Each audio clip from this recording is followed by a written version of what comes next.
국민의힘 당권 레이스가 폭로전 양상으로 흐르면서 전당대회 이후 후유증을 예고하고 있습니다. 민주당 당권 주자들은 첫 방송 토론회에서 이재명 후보 연임 도전이 적절한지를 두고 공방을 벌였는데요.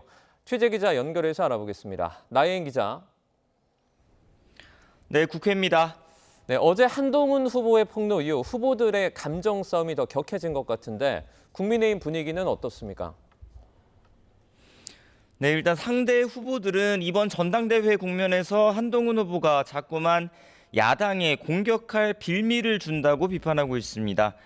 김건희 여사 문자 무시 논란과 이른바 댓글팀 운영 의혹에 이어서 한 후보가 법무부 장관 시절 나경원 후보에게서 현재 재판 중인 패스트트랙 사건 공소를 취소해달라는 부탁을 받았다고 폭로해 야당의 공세를 자초했다는 겁니다. 나 후보는 아침에 기자들과 만나 한 후보가 해야 할 말과 하지 말아야 할 말을 제대로 분별하지 못하고 있다고 거듭 날을 세웠습니다. 원희룡 후보 역시 동지의식이 없으면 어떤 일이 일어날 수 있는지 보여주는 사례라고 한 후보를 비판했습니다. 당내에서도 전당대회 후유증을 우려하는 목소리가 적지 않습니다. 황우여 비상대책위원장은 YTN과 통화에서 당이 상처를 입을까 무섭다며 과열된 전당대회가 빨리 끝났으면 좋겠다고 토로했습니다. 내부적으로는 한동훈 후보가 법적으로 문제가 될 말을 한 건 아니지만 별 얘기를 다 했다.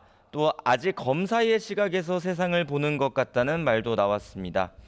한동훈 후보 캠프는 이런 당 안팎의 비판과 우려에 미리 준비하거나 의도한 폭로는 아니었을 거라며 정면 대응을 자제했습니다.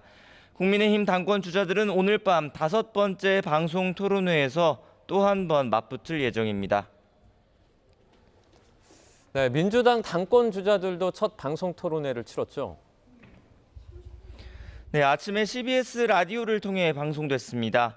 이재명 후보의 연임 도전이 옳은 선택인지를 두고 김두관 후보의 공세와 이 후보의 반박이 이어졌습니다.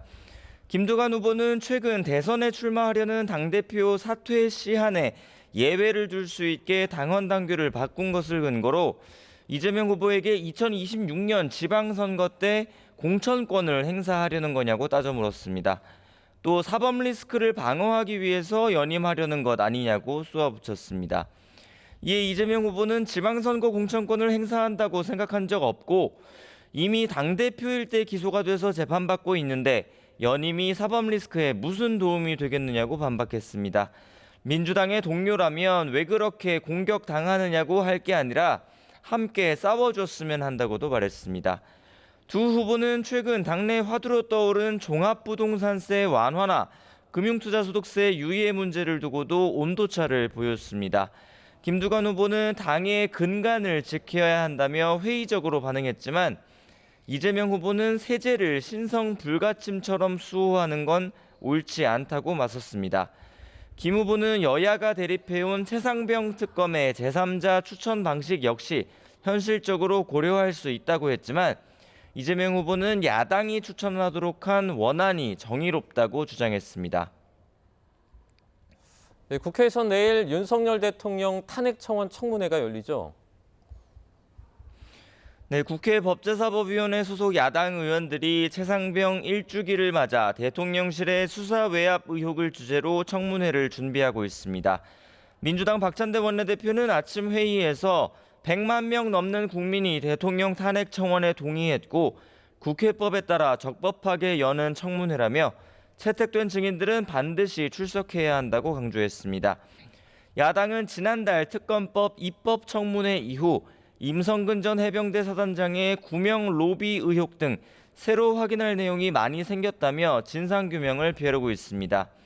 반면 여당은 애초 탄핵 요건에 부합하지 않는 청원 사유로 청문회를 여는 것 자체가 위법하고 부당하다고 주장하고 있습니다. 대신 여당 지도부는 오전에 공수처를 찾아 외압 의혹 수사를 조속히 끝내달라고 요청했습니다.